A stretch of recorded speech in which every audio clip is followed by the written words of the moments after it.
Fala rapaziada, bom dia, um abraço aí para todos os inscritos no canal. Você, meu irmão, que vem juntando seu dinheiro.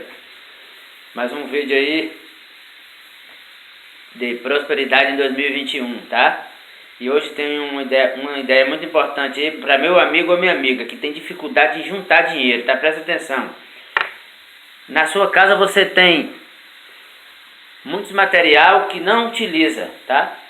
Comprou, usou 2, 3 vezes e não usa mais.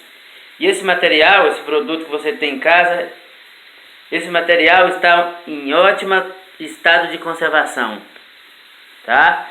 E aí a gente olha para o material e fala, porra, não vou jogar fora, entendeu?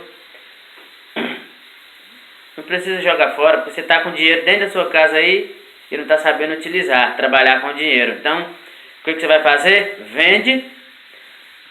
Coloca esses produtos aí à venda, vende, Mercado Livre, como você quiser vender. Vende e faz dinheiro.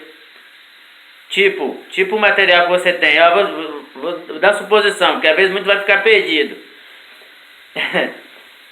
Às vezes você comprou uma bola para seu filho, ele usou 2 ou 3 vezes.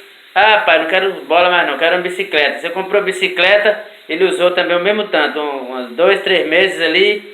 Furou os 2 pneus, você guardou pra lá e não tá usando mais, entendeu?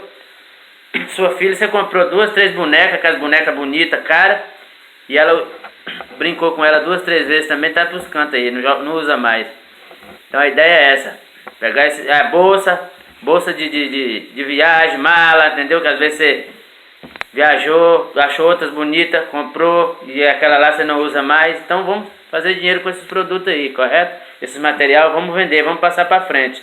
E o dinheiro vai pegar, vamos juntar. E aí, final do ano você vai ver que valeu a pena, tá ok? Então, espero que vocês entenderam. Deixa essa mensagem para vocês. E mais uma vez que o motivo do nosso canal não é ganhar dinheiro com o YouTube, é compartilhar boas ideias com os irmãos. Essa que é a ideia, tá ok? Abraço a todos, fique com Deus. E fui, é nóis, tamo junto.